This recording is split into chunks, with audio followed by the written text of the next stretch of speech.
Төр улс иргэнийн хүлээж авлаа. Энэ бяцхан хүүхдүүд Монголын ирээдүй. Одоогоор нэр усгүй, хаяг бүртгэлгүй зөвхөн ижи авдаан л амин хайртай үрснэ. Хэд хоногийн дараа бүрэн эрэхэд улсынхаа гишүүн нь хүн амын тоо нэмэх хүндтэй нэгэн болно. Дуудах нэрийг эцэг их нөгч дуурсах алдран эх орноос олно. Эх орон хүүхэд насны аз жаргал, баяр хөөр, амжилт бүтээлийнх нь өмгдөө шиг тулах тулгуурн байх учиртай. Хүн бүхэн хүүхэд. Бид аав ээжийнхээ өмнө хүүхэд. Ээж аав минь эмээ өвөгийн хүүхэд. Бидний хүүхдийн хүүхэд ээж аавынхаа өмнө хүүхэд байдаг учраас амьдрал баян түүх намтартай бас мөнхийн үргэлжлэлтэй.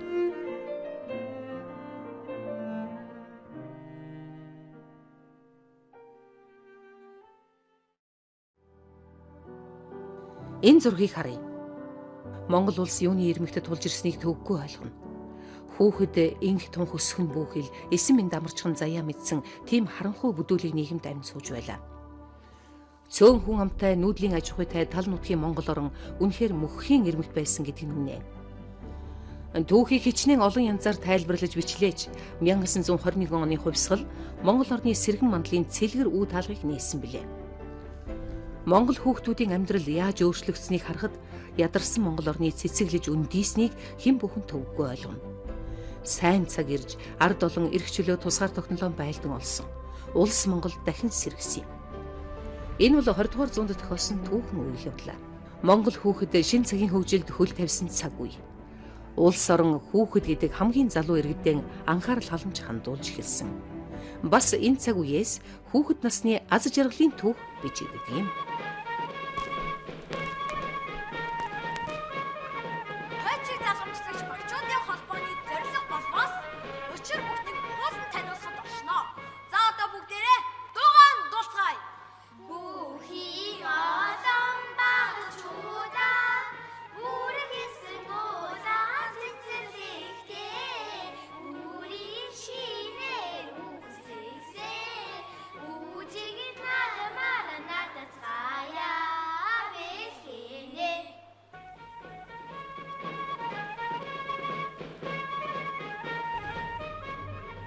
Манай улс хүүхдийн байгууллагын түүхэн 1925 оноос эхлэн бичжээ. Шинэ мандсан ардын төр засаг хот хүрээнд шавлан суусан олон зуун хүүхдийг эцэг эхэд нь буцааж удалгүй хот хөдөөд ардын сургуулиуд шил шилийн даран байгуулагдлаа. Хойчийг заламжлах хүүхэд багчуудын бичиг үсэг сурах, боловсрол, хүмүүжил, эрүүл мэндийн асуудал улсын хэмжээнд төрийн чухал бодлого болж хөдөлсөн юм. Ингээд 1925 оны 5 дугаар сарын 8-нд бүх Монголын хувьсгалт залуучуудын хойчийг залгамжлагч пионер хэмээх багчуудын холбоо 51 гишүүнтэй 2 бүлэгтэйгээр анхны баг сургууль дээр байгуулагджээ. Хүүхэд насныхаа хамгийн сайхан эрхээ эдлэх боломжоо ингэж олж авсан түүхтэй. Монголын залуучуудын эвлэл гэдэг ийм залуучуудын байгууллага бий болсон. За гадаад оронд тэр үеийн баруун Европын орнууд за түүнчлэн тэр үеийн зөвлөлт толгойд ус хүүхдийн шинэхэн байгуулах хөдөлгөөнүүд үүсч байсан. Тэр бүгдийн хаялгаар Монгол оронд хүүхдүүд бөөгнөрч танкимын сурагчид болсон тэр үед шинээр пионерийн бүлэг салаа байгуулагдах их таатай боломжууд бүрдсэн гэж хэлж болно. Шинэ үеийн уран зохиолыг үндэслэгч төр нийгмийн нэртэй зүтгэлтэн Дашторжийн нацагд орж бүхий олон багчуудын анхны дуу зохиосон тэр цаг үеэс өнөөдрийг хүртэл бид их зохиолчон Монголын хүүхдийн байгууллагыг үндэслэн байгуулагчдын нэг гэж эрхэмлэн хүндэтгдэг. Тухайн цаг үеийн үйл хэрэг шинжиллүүд анхлан пионер сурагчдаар дамжин үе тэнгийн найз нарт нь хүрч улмаар орон даяар түүн дэлгэрч байлаа. Ингэж Монголын хүүхэд багчуудын хүсэл мөрөөдөл, сурлаг хөдөлмөр, хөдөө талын малын бэлчээрээс орчин цагийн эрдмийн өргөөгөөр дамжин алс холын хилийн чандад хүрч улмаар хүүхдийн байгууллагын бүхэл бүтэн тогтолцоо бүрэлдэн тогтоох их үйлсийн эхлэл тавигдсан билээ. Тухайлбал биеийн тамирын спортын шин төрлүүд, хөнгөн атлетик спорт тоглоомууд, шин мандгийн хөгжим юу гэдгийг Европ дахны тэр шин соёлын уур амьсгал хүүхдүүдийн амьдралаар дамжиж орж ирж байсан. Бичиг үсэг сурах гэд хүүхдүүд бол аав ээж ягч нартай тусалж байсан. Тэнэрийн улаан бүч. Эрх чөлөө тусгаар тогтнолон байлдан олсон эрэлхэг дайчин партизануудын эх орнон гэсэн халуун сэтгэлийн илэрхийлэл тэдний хойжийг залгамжлах утга бүхий гал хөнгийг эрхэмлсэн байлаа. Хойжийг залгамжлагч багчуудын холбоо нэртэй байгуулагдсан Монголын пионерийн байгууллага хөгжлийнхөө бүхий л цаг үед хүүхэд багчуудыг эх оронж, хөдөлмөрч, нөхөрсөг, хүнлэг иргэд болгон төлөвшүүлсэн юм. Пионер гэдэг нь эрэлчид, санаачлагчид, анхдагчид гэсэн утгатай. Тиймээс ч пионерт илсэн хүүхэд бүр хамгийн бүтээлж, сурлаг хөдөлмөртөө сайн хүүхэд байхын төлөө хичээн зүтгэж, сурч боловсрч байлаа.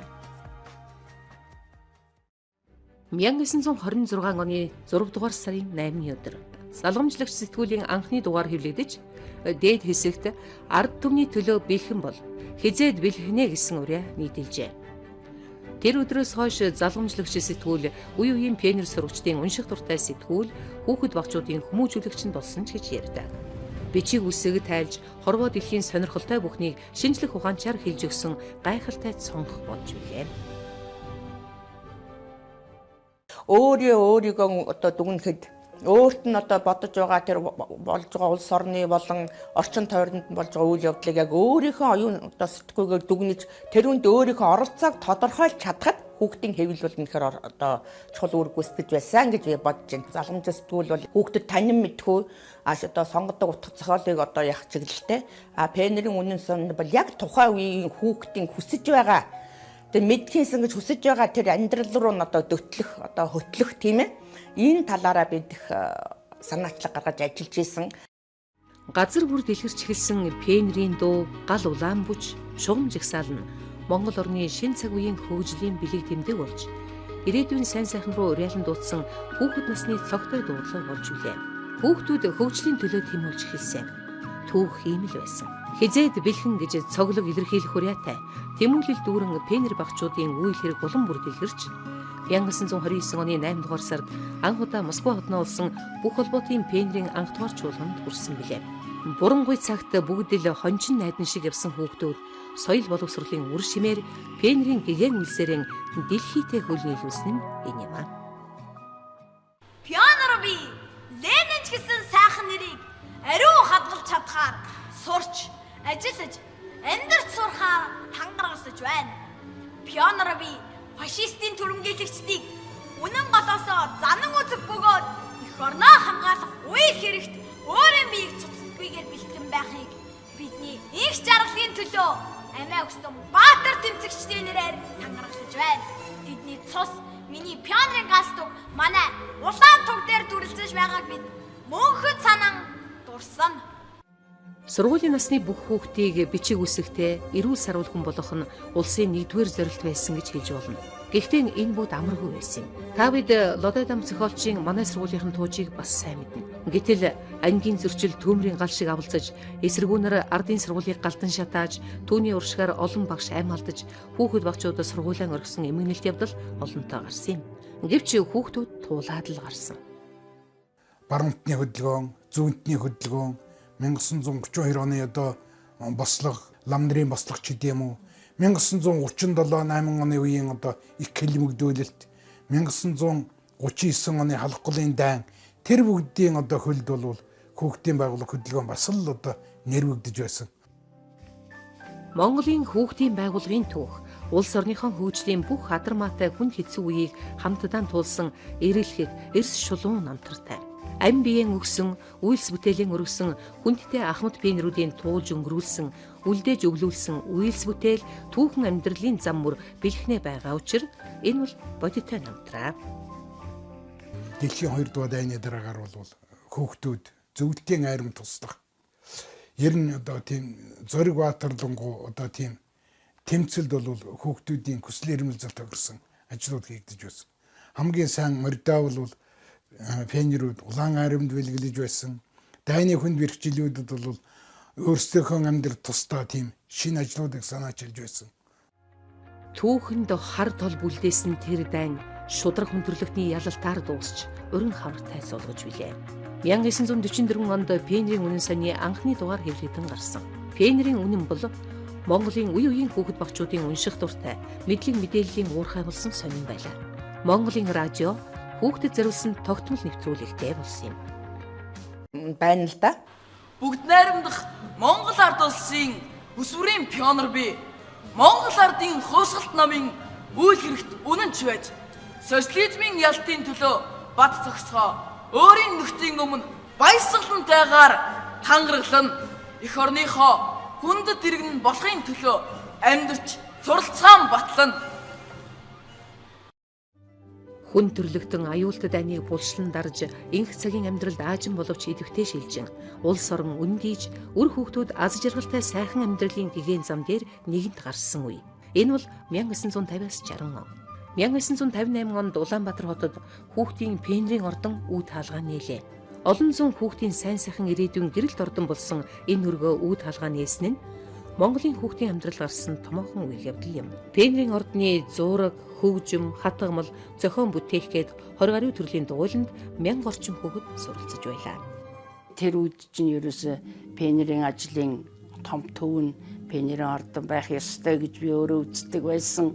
Тэгээд пенрийн ажлыг бас одоо өргөн дийлгэр болгох хөдөө аймаг нутагт хүртэл одоо би тэрний чинь арга зүг сурталчилга дэлгэрүүлэх үндсээр бас тэр эвлийн ажлын хилт юу гэж байсан юм. Одоо тасаг гэж байсан юм да. Тэрний эрхлэгч нь Ямаа гэж тэр үед байж исэн. Тэрний одоо эрхэлж исэн ажлыг бас өөр хүнд өгөөд би тэр нэлээд өргөнд гэлгэр болгож ингэж одоо ажиллуулж ингэж байсан. Цаг үе өөр өөрийн онцлогтой. 60-аад оны хүүхдүүд ном зохиолд дурлаж, жүжиг, бүжгийн дугуйланд олноор хамрагдан спорт сонирхож байсан бол 70-аад оны сурагчид марк тэмдэг цуглуулж, зуны цагт хөдөлмөр зусланд ажиллан, техник технологи сонирхож, сансарт тэмүүлэх мөрөөдлөөр дүүрэн болсон. Энэ бол нийгмийн дагсан хөгжил.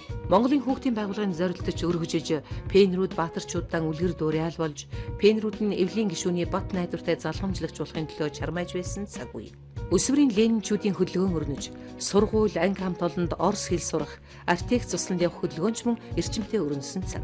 Хүүхдүүдэд чөлөөт цагаан илүү сонирхолтой зүйлд зарцуулан оюун санаа биеэ хөгжүүлэхийг эрмэлзэх болсон билээ. Хотын эвлэн орон зохион байгуулж байх ажилда бүр чиглэсэн зорилготой, системтэй, дистаралтай, дүгнэх үе шаттайгаар ингэж хийдэг байлаа. Нэг ажлын эхлэл бол нөгөө ажлын өвтөр болж явах, үргэлжил болж явах чигээр байсан юм. Пионер нь Ахмад үеийнхээ хувьсгалж, дайчин, хөдөлмөр жуламжлалаас байн үлгэр жишээ авч эх орноо батлан хамгаалахад биеэ бэлтгэн.